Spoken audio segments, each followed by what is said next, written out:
Hello and welcome to the Emotional Endurance Movement, the only podcast that is here to help you build your emotional endurance. And this week's episode is dedicated to your one friend who just really, really wants to know the truth. I don't know. No, I don't know. I just really need to know. Okay, at this point in time, for my own well-being, I just need to know either way so I can deal with it, because right now I'm not sure I'm dealing with it so great. You know the one. Oh, I know the one. Hello, and welcome to this week's episode of the Emotional Endurance Movement. The feeling of the week is unsettled, and the skill of the week is anchoring. I'm Laurie Sharp-Page, your Chief Coping Officer and co-host, and here with me is our behaviorist at large and someone who had an actually restful weekend. It's Crimson McDonald. Howdy, y'all. I'm really excited for us to get into our conversation this week. And as a reminder, this is going to be a little bit more off the cuff than usual because we're just trying some new things out creatively. So make sure to like, follow, and let us know what you think. Ready to get into it, Crimson? Let's do this. First up this week, we're starting off with looking at our EEA, our Emotional Endurance Assessment, and looking at how our scores did over this last week. Crimson, I'm going to let you go ahead and show off your score first. Where are you at? All right, so overall, I'm at a 5.7, which is actually 1.7 points lower, which is kind of a bummer.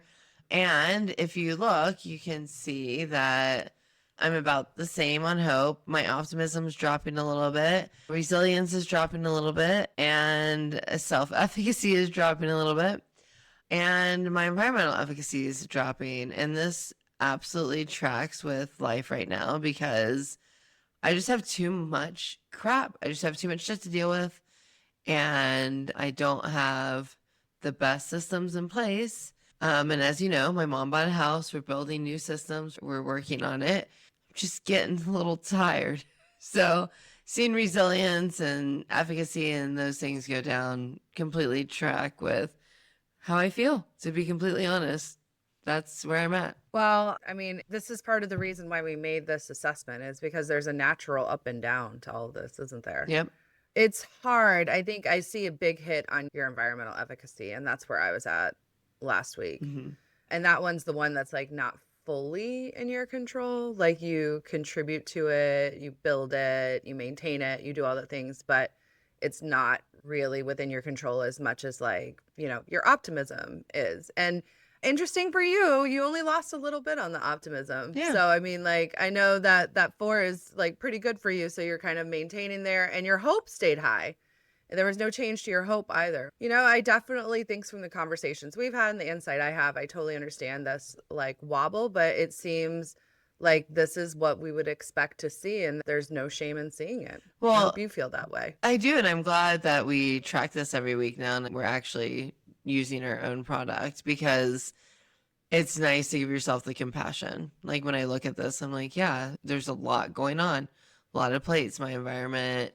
There's a gap there, right? Like I didn't drop on many things. It was just how I'm dealing with the chaos. So seeing that gap helps me have a little compassion that it'll get better. Yeah, for sure. All right, Laurie, you ready to unpack yours? Yeah. Let's see how you're doing. Go. I made progress. You did. I made progress. Everything went up a little bit except for resilience. Resilience stayed where it was. This has been a better week. I took my scores from last week and I thought about, for me, I was really low last week. Probably one of the lowest I've had since we started tracking this. Speaking to the compassion part of what you said, Crimson, I just really tried to make it a nice week for myself. And because I knew I was low on these things, it made me think, particularly with my environmental efficacy, which you see increased a whole 2.2 points. It made me think about the fact that, like, if I want to build relationships with people, I can't always be in conflict with them. I have to build in some time for us to connect and have fun and build like all that feel good equity. And I did that and it made a difference. And I think that's also why my self-efficacy went up a little bit last week, is because I felt like I was more able to kind of shift the dial a little bit in the area of environmental efficacy, which, as I mentioned, is pretty much, it's not totally out of your control, but it's like anything where you can't really go directly for the target. You have to work around the target in hopes of getting to the goal. And I think I made some progress there last week and I'm happy about that. I can see that in your self-efficacy. You got through it. You made a goal and you accomplished it. Yeah. I also got in and out of the pool successfully yesterday, and that was my big goal for the weekend, and I was real happy I was able to do that. And my leg is healing. I'm moving along, still not 100%, far from 100%, unfortunately, but I am making progress. And I see that in my EEA. Well, and it shows how our, physical and mental work together. Yeah, absolutely. Cool. Nice. Good job, Lori. I'm glad you're going up. I'm sad I'm going down. Well, and Crimson, I appreciate the compassion you have for yourself as you're on the other end of a wobble. Yep. I mean, we'll see where we are next week. And now it's time for our insight of the week. Crimson, what do you bring into us? All right, Lori. So I got to be honest. When I search for these quotes, I really try to be thoughtful. Unsettled, though, is a really hard one to find a quote because everything comes back to uncertainty and like these tangential ideas. So I ended up landing on one from Tolkien. Not all those who wander are lost. And I think I picked this because, well, at first glance, it's not obvious that it's about being unsettled. Basically, the way I see being unsettled is uncertainty and a discomfort of lack of progress. And that sometimes feel like you're lost. You're wandering out in the wilderness and you're lost and you're looking for an explanation. You're trying to find some attainable goal, right? But the reality is that you're not going to always. So it's about you can be unsettled with something and also content. You can be unsettled with something and also not confused. Sometimes things are just going to bring you that feeling, and sometimes you'd sit in that discomfort. And I felt like this captured it and reminded us. It goes back to compassion. It doesn't mean you're lost. It just means you are coping with some feelings that are challenging. Well, and we chose Unsettled this week because it was a theme, some business stuff that you and I are going through, and it was also a theme across social media with people just feeling very like, where do I go from here? Like, what's next? And I do think there's a level of uncertainty, incompleteness, exploration that go along with these things. And so to bring in the token quote, I like that because we can be uncertain and not all is lost. Right. We can be unsettled and not all is lost, right? It's just a feeling like any other feeling. It's transient, but I do think it's a feeling that tells us a lot. You know, it kind of tells us when things aren't lining up in such a way that we're feeling super psychologically safe. That's how I feel of uncertainty. It's not the great judger of that. It doesn't mean that you're psychologically not in a great space. It just means that like it triggers something inside of you. Well, just I often notice this, and I hate to make light of it, but millennials have to make light of our trauma-informed responses because we have the words for it. And I see a lot of people, especially people with traumatic histories, where a lot of our feelings of being unsettled stem from like missing pieces of the puzzle. They did this thing, but something is missing. Like I'm missing a piece of that story, right? A perfect example was when we bought our house. I was very uncomfortable with the fact that we got such a good deal on our house. We live in Fort Thomas. You don't get good deals. Low balls are not accepted. This house sold for literally over $100,000 than what we bought it for, and it fell through. And I had the opportunity to put an offer in and was lucky. I had the right realtor and I knew what I could afford and I lowballed it and they accepted it. And I spent years feeling just unsettled because from a human behavior standpoint, right? This is what we do, Lori. We try to understand what drives humans, right? Why did she give me such a good deal on this house? And I felt so unsettled for years, only to find out that the people that offered to buy this house before were the ones manipulating, and they were trying to get out of the deal because there was infidelity found after they made an offer for an obscenely large amount for a house. So I spent years feeling unsettled and looking for that piece. There's a piece missing. I knew it couldn't be that I'm just lucky that everything just fell through the way that they said, but it wasn't what they said. Oh no. So I'm settled on that one now. Sometimes additional information can help us get more settled, for sure. I think unsettled is a feeling and it's not always indicative of something bad. Like you said, sometimes it's indicative of not having the full story or just something curious or even lucky that happened, right? So I love this quote. I know that this is used a lot. And I think in terms of our emotional landscape, in a world that really asks you to move through your emotional states quickly and almost without regard, I think it's okay for you to sit with your feelings a little bit here and there. And Unsettled is one to sit with because you can find some interesting things. You can also find some humor in it as well. Things that are unsettling are often, can speak to unspoken universal truths, which is exactly what comedy is. Yeah, exactly. Now it's time for this week's feeling of the week, which is unsettled. Crimson, what's the definition of unsettled? The formal definition of unsettled is not yet resolved, not established, disturbed in mind or feeling, lacking stability or certainty. So unsettled is a feeling that something is incomplete, unresolved, unclear, and your mind keeps trying to finish the story. Yeah, it was interesting. It said disturbed in mind or body. And I think disturbed has such a negative connotation, but let's try and steal ourselves from the negative connotation for a minute, because I think that really speaks so much to being unsettled, is that sense that like it might have just like slightly knocked you off course. And that experience of that, it makes me think of expectations. Like we get unsettled when expectations don't match reality, which they never do, as we talk about. Never. Rarely. One of the key things that we cope with, all of us, ineffectively, is that life never looks the way we think it should look. And that can be very unsettling. Very. We chose this feeling this week because, like I said, there was conversation around this on social media, but also like Crimson and I are out here building a business, trying to figure out how we sell to our clients and customers in a world that maybe seems post-sales. I don't know. It's a little unsettling. It is a little unsettling in the sense that anyone that starts a business, you go out there, there's certain dynamics at the time, and then by the time you build it, things shift, things move, and we are in a world that is moving so exceptionally fast.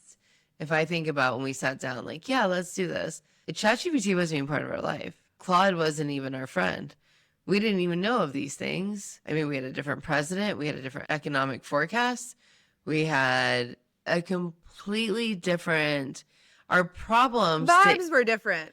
Lives were different. And the vibes. The vibes. Oh, yeah. Vibes were much different. We were looking at business leaders that were asking us to fill a void of how to bring more happiness and fulfillment to the workplace. And now I think any executive is just trying to keep their people employed. So yeah, this has been extremely unsettling, and have the resilience to keep at it when we have no idea how to sell. It's kind of like selling physical fitness.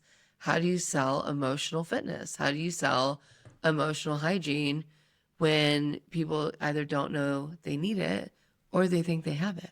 I think part of the answer is us getting on here and showing people how dynamic and nuanced this looks on a day-to-day basis, on a week-to-week basis. I also think that things are increasingly challenging for the average person, and we're all looking for more control, more agency. And what we can control and what we do have agency over is how we cope, the emotional capacity that we show up in, and how we manage to stay regulated in these increasingly dysregulated circumstances.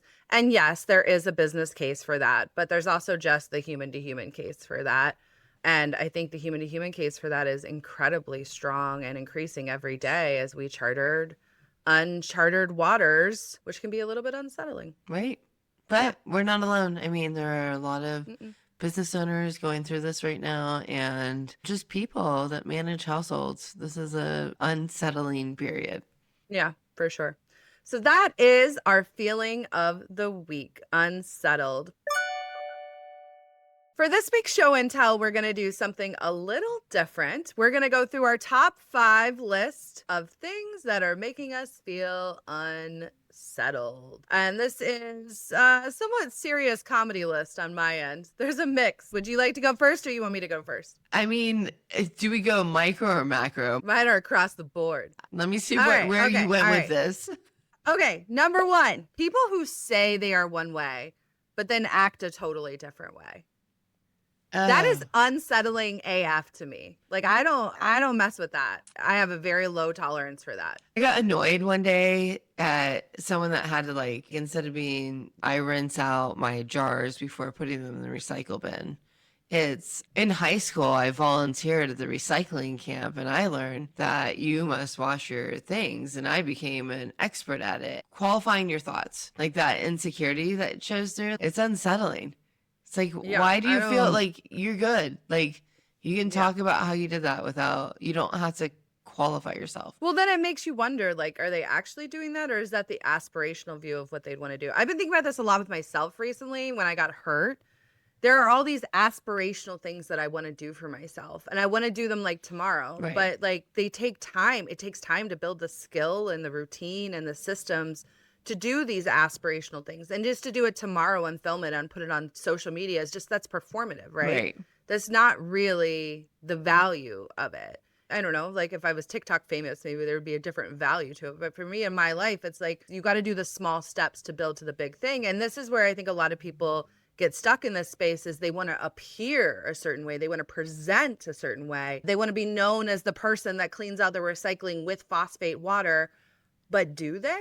Right. And this person may very well. I'm just saying that this insecurity, like this coming off as who you want people to see you as versus Yeah. doing the work to be that person.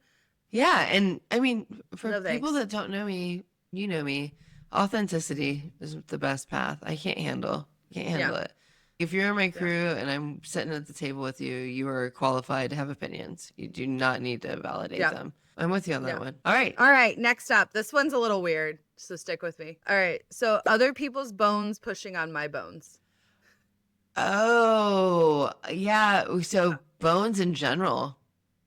Yeah, bones in general. So my husband is like such a cuddler, and that's like part of his love language, and it's totally fine. I don't mind. But sometimes we get in these cuddles where it's like his skull is on top of my skull, and like I just can't deal. It's very unsettling. That is hilarious. My clavicle, I think Taylor is the first man that's ever touched that area. Like, there's so much bone there.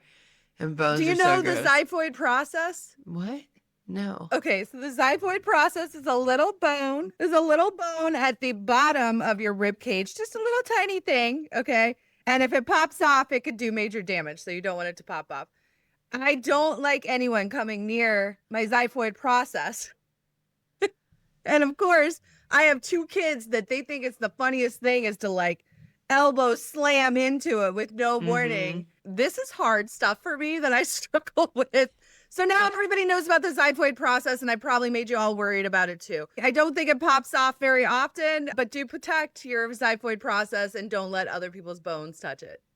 Oh God, yeah. That's a good one. Yeah, I don't like bones. Or when I had to get my pulse taken and they touch the veins, ooh, I gag the whole time. All right, this one's a little less weird. Most people have experienced this. That feeling when you can tell somebody is like super activated, they're triggered, clearly something going on, and you think that maybe it might have been the thing you said 5 minutes ago, but you don't know for sure because they won't talk to you and tell you about it. Oh, I mean, just in general, people that lack the maturity to confront things, I'm just so over. This is 40. Grow up. I can't even agree with you that it's unsettling because for me, it's just like unregistered. You're over it. I'm You're so, over it, oh, yeah. I mean, say if it was a 30-year-old, 20-year-old, I guess I'd, but like at this point, if you can't say it, then don't think it. I don't know. All right, next up, wet towels. This is summer, so we're going to the pool, so I'm obviously knee deep in wet towels. And I got to tell you, the sensation of a wet towel is unsettling. I mean, everything about wet towels are unsettling. The fact that they're never dry, the fact that a family can't hang them up when they're wet, so that way they do dry, the fact that you have to wash wet towels constantly, the fact that we're ruining the environment. So kids, everything about wet towels are completely unsettling. I'm annoyed with the word wet towel. I'm with you. All right, last one. Hold on for 1 second.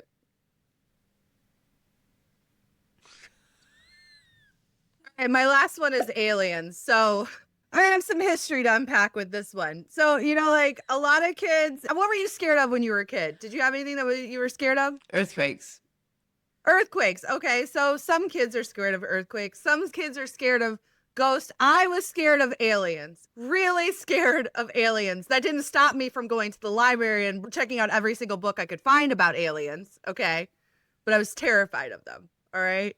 And recently, we're in this interesting period of time where it's like, are they or aren't they real? I don't know. No, I don't know. I just really need to know. Okay. At this point in time, for my own well being, I just need to know either way so I can deal with it. Because right now, I'm not sure I'm dealing with it so great, you know? Well, what's hilarious about this is that so for people that don't know, we loosely prepare this episode, right? And so we knew we were going to list the things that unsettle us. I came up with 10 because I didn't know if it was 5 or 10 because I didn't read the directions. And 2 of them are alien related. Yeah. Well, good. We can discuss further. I mean, we'll just put them in this one. Did you see the video from last summer in Texas of the alien that got seen by a Ring doorbell? No. Oh, you want to watch it? Sure. Can't believe you haven't seen this. Well, I don't really go looking for it because I'm so scared. These glasses look kind of sick, though, I have to say. They're awesome. I might be rocking these at the pool. Did you see the little alien? Okay. See it? There's a bunch of them. Okay, I feel unsettled. Oh, that's fake. Well, I mean, they all could be fake. I mean, that's part of the unsettling. Sometimes I'm like, oh shit. And then I'm like, no, come on. This is really bad. Those are really bad, but that one's creepy. That is creepy. All right. Well, that was my top 5 list of unsettling things. Would you like to get into yours? Yes. So mine are much more macro. All right. 1, end stage capitalism. Yeah, I feel like I'm pretty unsettled. That is unsettling. I feel unsettled that all the systems, like, a few years ago, we were talking about how the systems were not great and they need to be improved. But now we're in like full system failure. No systems are really working. We are just watching corporations get bigger and bigger and bigger and too big to fail. I don't know where this ends. Houses are unaffordable, food's unaffordable. Nobody in leadership seems to have a solution. And so, yeah, I'm a little unsettled about end stage capitalism and the concept that we're building corporations too big to fail. Agreed. What more can you say? It's really hard. It's really hard. It is. It's the sort of stuff that keeps you up at night, and it's not even aliens. Well, my next one is, though. So there was the one. Good. The one was the alien video, but let me show you this one. All right. So recently, the White House posted videos and pictures of a meeting that Donald Trump was having. I have confirmed. I did see this one. That these are real. I think I saw. It was like, it's the Norwegian. Hold on. I think I got this one debunked. But like, I don't care who. There's people that walk around the earth like that. Yeah. I mean, unsettling. Like, it's completely unsettling. Like, that's real.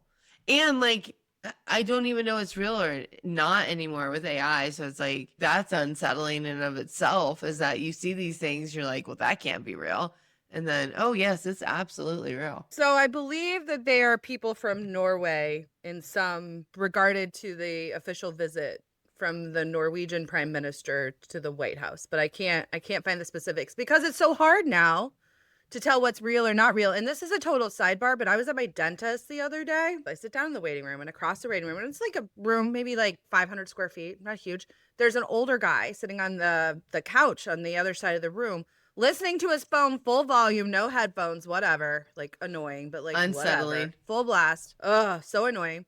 And it's Trump talking, and Trump's talking about how, like, we're going to be the winningest country, and we're going to have all these pizza parties and bikini parties, and we're all going to party, and like all this stuff. It was very party focused. Okay. I have no idea. It's been in my head rent free for the last, like, it's probably been 3 months now. No idea if that was real or AI. No idea. I could not tell. It sounded absurd and crazy. And like, part of me was like, there's no way that this can be real. That's the side I'm going to lean to, but I have no idea. How unsettling is that? And the dentist office made me sit there for 10 minutes listening to it after their stupid 5-minute policy. Anyway. Unsettling. Unsettling. I mean, since we're talking about Trump, the other thing I'm really struggling with that I find so unsettling, and people can make this political. This is not political. This is a human feeling. I am completely unsettled with watching a man deteriorate. When I look at him, I see an elderly man grasping at the last moments of life. His inability to like finish a sentence, the bruising, the makeup, the hair. I mean, I'm not trying to be dramatic, but we're kind of getting to like insert here the evil guy from Mad Max. It's unsettling to watch. It was unsettling to watch with Biden. I remember the feeling in my stomach. It was just so unsettling. And here we go again, watching an elderly person at the end of their life try to keep up at the pace that they shouldn't need to keep up with is unsettling. It's gross. And I felt this way with Biden. I wish someone would have pulled him inside and said, I love you. You need to go retire and you need to be at peace. You shouldn't be trying to keep up. And Trump, every time I see him, it's hard to look at someone that's literally dying in front of us. And we're talking about it. So I find that extremely unsettling too. That's on my list. That's unsettling. All right. I think you got 2 more. Okay. I went and saw Obsession. I don't know if you know about this new phenomenon in movie world, but movies are on their way out.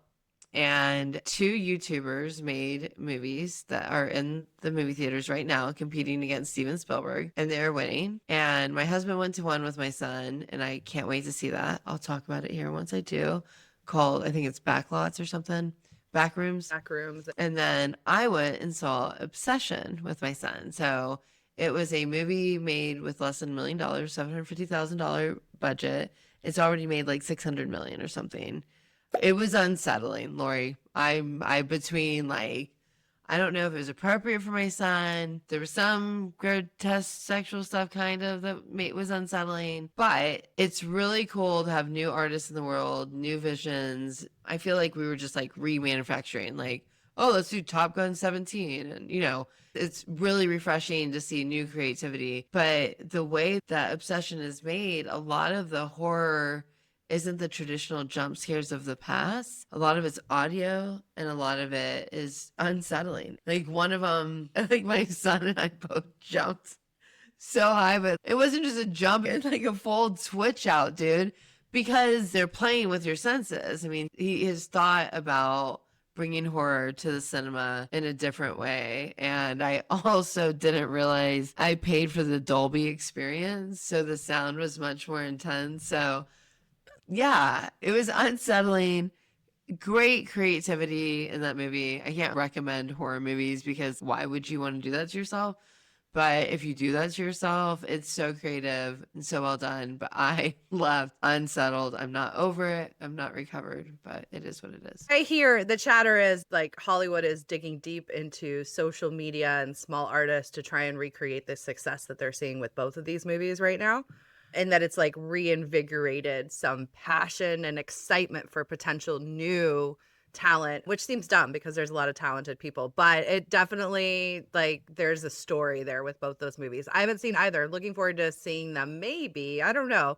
Maybe. You're not a horror person. I have a feeling Backrooms you'll like, but I haven't seen it. Okay. But Obsession is definitely like, there is no reason to watch it unless you want to watch like people die. Okay.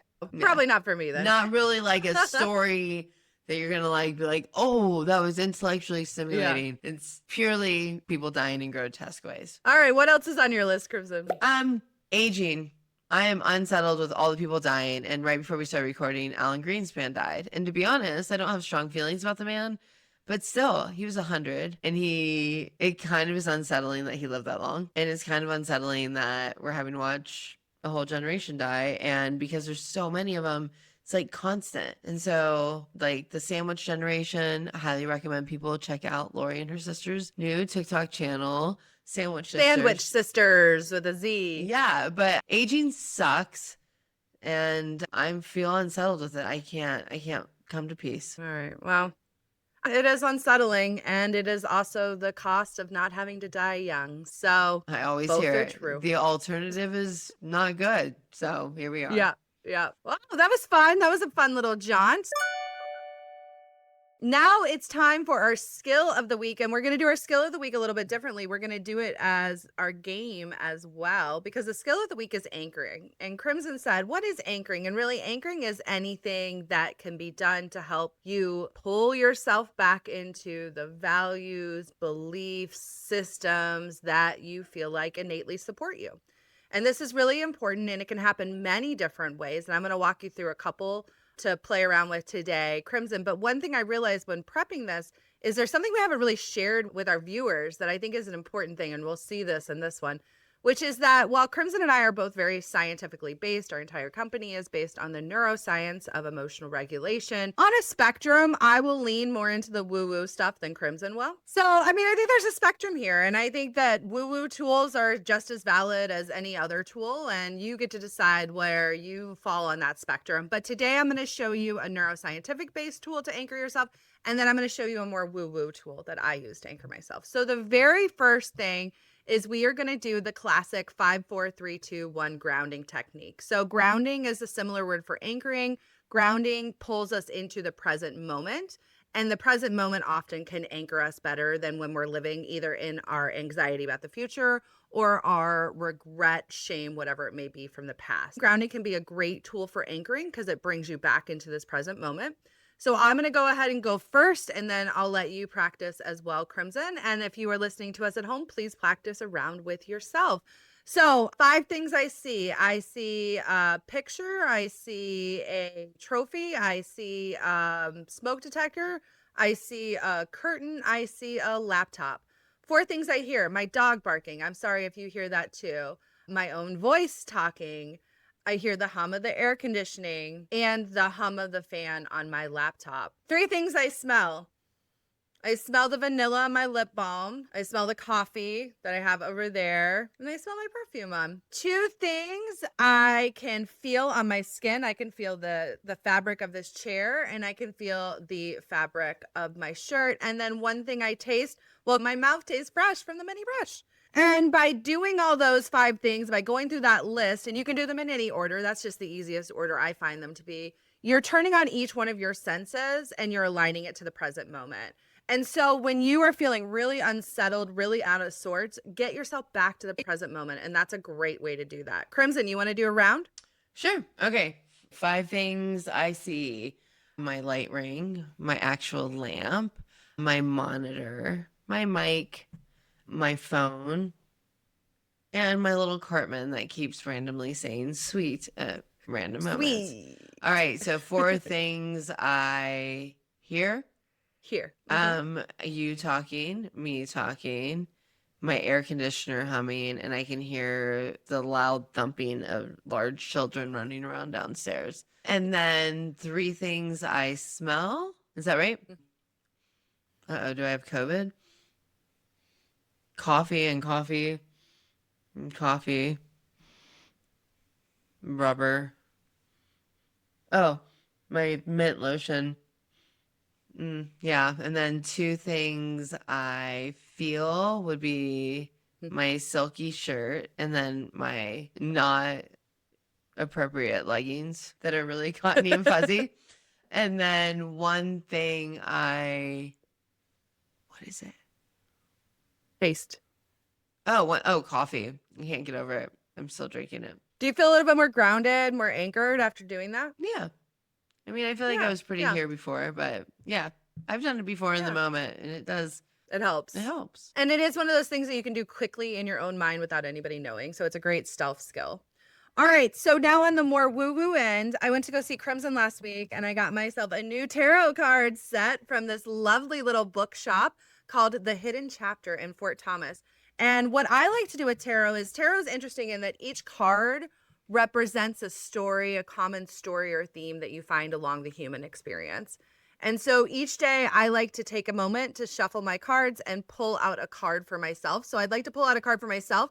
And then with your permission, Crimson, I'll pull out a card for you. All right. And we can see what it says. Does that sound good? Yeah, as long as the card This deck is not from the movie Obsession, and it's going to create... Oh, gosh. This deck is really beautiful. It's called The Guardian of the Night Tarot. Really beautiful drawings by the author, M.J. Colleen. I really like this because it takes a very, like, there is no light without darkness. It takes a very much like a shadow work kind of perspective. And it helps you understand that, like, the opposing forces aren't like a good or bad. There's something to work within. Does that make Yeah. sense? So, like, if you're going through a hard time or reimagining yourself, kind of like I am right now after getting hurt, I think this is like a cool deck. So I'm excited I got it. It spoke to me and I really enjoyed it. So my card for the day, I got it's organized. How do you decide which one you got? You just pulled one? I just randomly pulled. The Three of Pentacles is what I pulled. So let me read what this says. And then you just make, I mean, it's not predictive. It's not meant to be any, it's just meant to give you some framing. That's why I like it as an anchor. It just kind of gives you some framing and you take it however you want. So I've got the Three of Pentacles. And now eventually I'd like to be the place where I don't have to read the little book. I could just tell you, but like tarot's a skill, like astrology, like anything else takes time to invest. So for right now, the little booklets are working well for me. This is my card. A wolf is going to be a wolf, and like all of us, it needs sustenance to survive. Since I last checked, I haven't encountered any stories of vegan wolves. The wolves come to the Three of Pentacles to tell a story of teamwork and being in sync with others when pursuing a common goal. Each member of the pack has a role to play, and each one is just as important as the next. A leader brings planning, but it is only with the support of others that the group eats. The Three of Pentacles asks that you consider your options and what resources you have available to aid you in success. This is not a time to run in without any ideas and hope for the best. No, this is time to calculate each move, pull together a team of skilled partners, and focus your energy on executing a flawless plan. It sounds like our B2B sales meeting tomorrow. It does. Call on your guidance of the wolf when you need to trust those in your pack. Delegating tasks can be difficult and letting go of control can be downright scary, but you feel protected when the wolf is leading the way. Use the wolf to help you connect with your intuition so that you can trust your instincts. When you walk alongside the wolf's spirit, you walk in balance with confidence and no longer in survival mode, but with a grace and ease that comes from inner strength.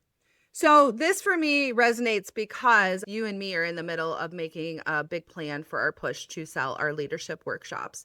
It's this very confusing and sometimes chaotic landscape. So what this tells me is that we're on the right track because we're making plans and we're moving with intention towards those plans and those goals, and we're working together. So I like that card for today. Would you like me to pull one for you? Sure, let's do this. All right. Tell me, I'm just going to start shuffling and you tell me when to stop. Stop. All right. Okay. This is okay. Yours is death. Okay. It's okay. Let me read you the death card. I know that's scary. My cards just fell everywhere. I almost said to you before we did this, like, you better not give me something that's going to stress me out. I'd love to see this spin. I'm glad the whole world is going to get to see this. It has something to say to you. Yeah, let's hear what it has to say to me, Laurie. Many people recall when the death card appears in a reading as if it were an omen of something soon to come, suggesting a passing from this world. Rarely does this card indicate an upcoming loss of life. However, it can very well suggest that life as you know it is about to shift. It's time to close a chapter, move on, and let go of something that has run its course. Change, after all, like death, is inevitable. When the death card appears, you may need to consider if you are devoting too much time and energy to something that no longer offers the growth potential. Much like religiously watering a dead tree, there isn't much you can do to bring it back, and your efforts, although in earnest, will be wasted. You are asked to release yourself from the attachments that no longer offer growth opportunities, because in doing so, you will open the door for something new. When it came time to illustrate the death card, I thought about how at times we do everything in our power to avoid the thing we fear the most. For many of us, that is letting go of a limiting belief, getting out of our comfort zone, and embracing a significant life change. Change requires vulnerability, and staying put or avoidance can be so much easier. However, as time moves on, we continue to grow even in small ways, and that space where we sought refuge remains the same. Eventually, that stagnant space gets tighter and pricks of discomfort before more noticeable and potentially destructive. In the end, we become painfully stuck. A version of a low thorn bush and a family of rats seeking safety from an owl appeared in my mind. Fear kept the rats from moving, from using their creative minds, from living. As time went on, the thorn bush, where they often felt so safe, became their cage. They tried to avoid discomfort, but their lives still changed in the end, and not for the better. Change is inevitable. The beliefs that nurtured and invested so much time and energy in keeping them is the thorn bush. And when those beliefs no longer served them, the rats could not see the eventuality. Those same thoughts would lead to their demise. The shelter that once kept them safe had become the cage that made them easy pickings for predators. The owl offers you its wisdom and a sharp sight to identify areas that need to be released. You have the strength to rise up and out of the situation that may be holding you down. Rats are known for their adaptability. When you call on the rat to assist you during the time of flux, you will find within your natural ability to accept and adjust to a new environment. And here is the card. Well, your woo-woo on my science was quite depressing. That's funny shit, dude. I mean, just, you gotta be thinking, like, of all the cards, deck, of all the cards. I mean, I guess it's just a sign of change, like of just a shifting tide. And I feel like I felt that so much that we have had a shifting tide. Well, I'm glad that it clarified that it doesn't mean that it's a literal death. Yeah, it doesn't mean you're dying. It just means something's shifting or changing. I think it's hilarious. I think, how many cards are in that deck? 72. So for that one to come out, it's impressive. It's impressive. I'm okay. I think it's hilarious. That's all from this week's skill of the week. And we tried a couple. Try what works for you. And I hope that you can help deal with your feeling of unsettling without triggering your friend and business partner in the meantime. And that's all for this week's episode of the Emotional Endurance Movement. Make sure to like and follow us for more great coping content. And we'll look forward to seeing you next week, where you bring the feelings. And we'll bring the games. See you next week. Take care of yourself and each other. Peace out.